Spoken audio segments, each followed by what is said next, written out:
the 1 to watch. This is 16 WAPT News live at 5. Carjacked and run over. The victim speaks exclusively to 16 WAPT about being left bloody and broken in the middle of a street. Plus, a new top dog will be guarding the sidelines this year. You'll meet the new bully. And sex parties scandal. Federal agents facing accusations of partying with prostitutes. Well, a tornado touchdown. The National Weather Service says an EF0 tornado hit Terry last night. What you're looking at here is the damage to just one family's home. Chief Meteorologist David Hartman is here now with your weather first. Torrential rain on the Gulf Coast. New Orleans has had record rainfall, over 3 inches today. From the Louisiana coast all the way over to the Florida Panhandle, drenching rains. For us, we've missed the rain for the most part today, but right now, rain in southwest Mississippi is moving northeastward. Expect rain to move in early this evening. More on more rain headed this way coming up.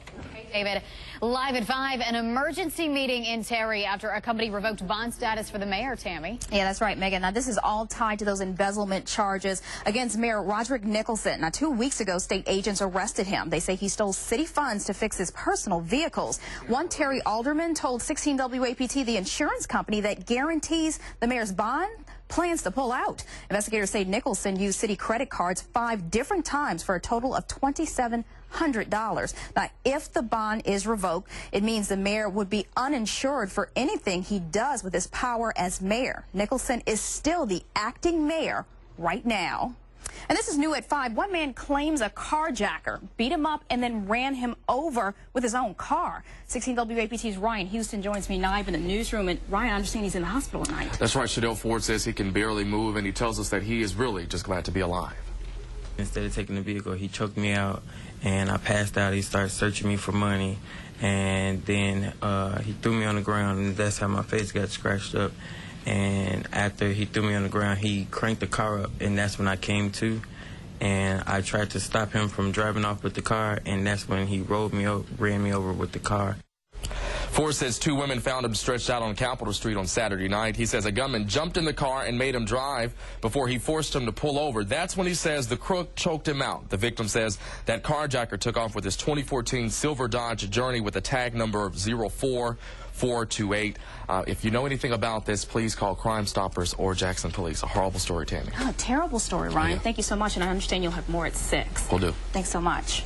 Well, Megan, police are investigating an officer-involved shooting in Lincoln County. They are, Tammy. This was a Lincoln County deputy who opened fire on a suspect. 16 WAPT's Jennifer Ortega live in Lincoln County for us right now. Jennifer. I just spoke to the sheriff. He says his deputies had to shoot a man in the right leg after he charged at them, waving around a gun. Now, this all happened at a home on Chisholm Drive. The Lincoln County Sheriff says a 45-year-old man was arguing with his mother inside the house, and that's when he started waving around a gun, and she called 911. When deputies got to the house, they tried to talk to the man, but he came outside pointing the gun, and officers fired 3 shots, one hitting him in the right leg. The man was taken to the hospital and is now in custody. The sheriff says MBI is handling the case, but they have not released the man's name. Live in Lincoln County, Jennifer Ortega, 16 WAPT News. Okay, Jennifer, thank you. State health workers tested hundreds of chicken plant employees in Canton today after they confirmed tuberculosis in one worker. But as 16 WAPT's Emily Alexander reports, this is just the first round. Tuberculosis testing in Canton. More than 200 employees being screened for the disease at Pico Foods on Tuesday. You would like to be tested? Yeah, if it's over here, I would. The Department of Health performed the test after they say a person working at the plant contracted TB. This is the first round of testing here at the Pico plant in Canton. Health officials say they'll follow up with a second round in 8 to 10 weeks. The Department of Health says they are also testing that person's family since tuberculosis is passed through prolonged exposure. Pico is paying for tests for all employees who worked the same shift as the sick worker. If it's somebody in the plant with tuberculosis, I would like to know, because I would like to have all of the requirements that it's going to take to make sure that everybody's straight in there, and me too. Health officials emphasize that the public is not in any danger of contracting tuberculosis from the plant. In Canton, Emily Alexander, 16 WAPT News. Well, health officials couldn't tell us when the original patient contracted TB. They did tell us if anyone tests positive today, they will follow up with that employee and help them figure out what to do next. Well, now to a high-stakes exam. Tens of thousands of students statewide could be left behind if they don't make the grade on a state reading test. 16 WAPT's Ross Adams live in Clinton where they're testing. What are administrators saying about this, Ross? Well, administrators are saying they are ready. In fact, they've been emphasizing literacy for some time, to get students ready for this must-pass test. More than 38,000 students across the state are taking the assessment. State leaders designed it to make sure third graders can read on grade level before they are promoted through the fourth grade. Students who don't pass the test will have 2 more chances to do so. Before students took the test today in Clinton, school leaders already knew which students would be struggling. And we've been in communication with their parents and, as I said, providing interventions. And we do have an idea that we think maybe a little less than 11% of our students may struggle on this first test.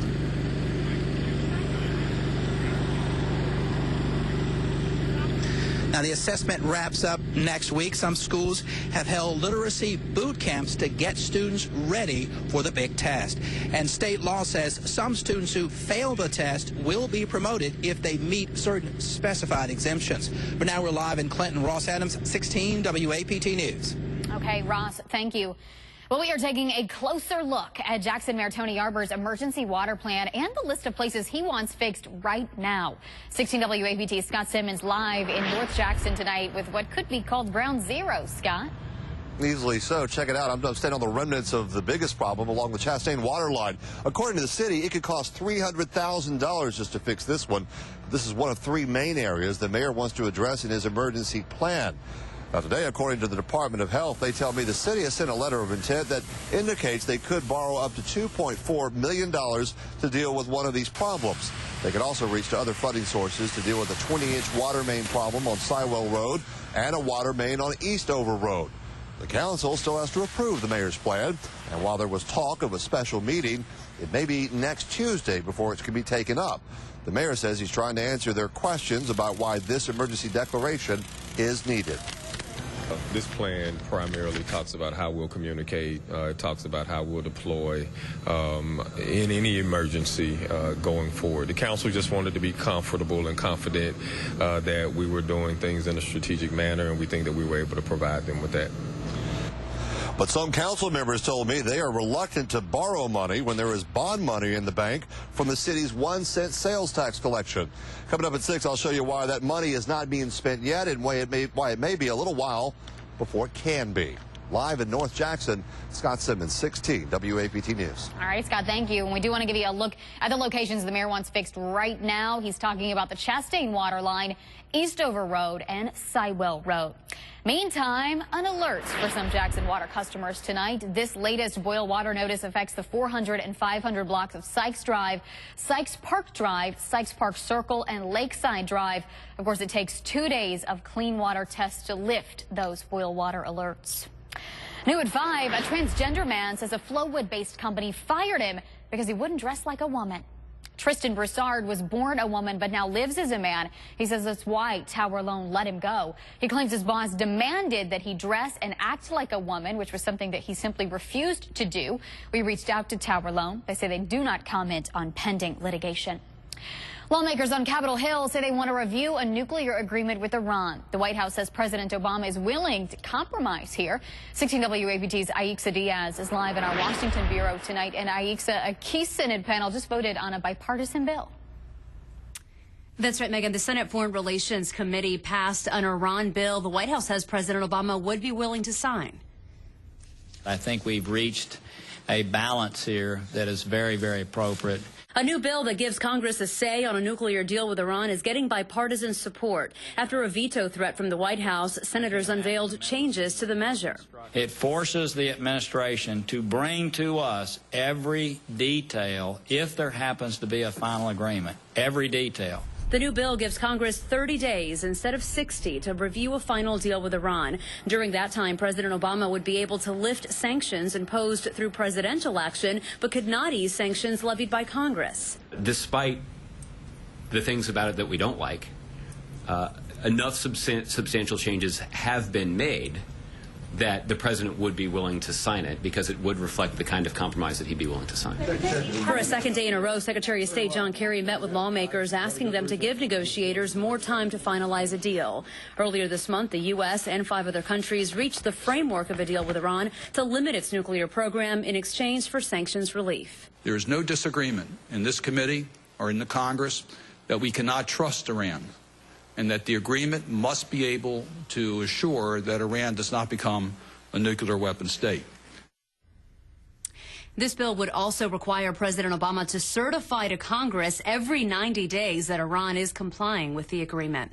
Live in Washington, Aixa Diaz, 16 WAPT News. Aixa, thank you. Hinds County Judge Larita Cooper Stokes still in a Texas hospital tonight, and her stay there could push back several court cases. Family members rushed her to the hospital Friday after she complained about an irregular heartbeat. A spokesman for her family confirmed today she's suffering from arrhythmia and could be in the hospital in Texas for the next 2 weeks. Her husband, Jackson City Councilman Kenny Stokes, is in Texas at that hospital with her tonight.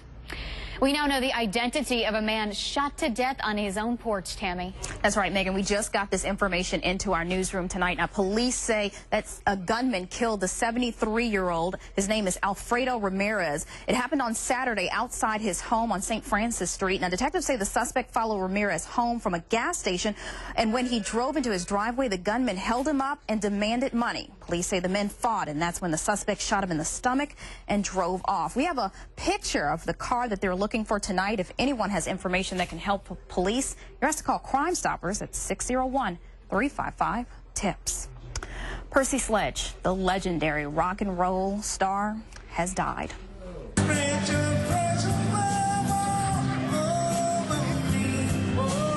Sledge was a member of the Rock and Roll Hall of Fame. The singer died this morning after a long battle with cancer. He's best known for his classic 1966 hit, When a Man Loves a Woman. 16 WAPT got the chance to interview the singer during the Jackson Rhythm and Blues Fest 2 years ago.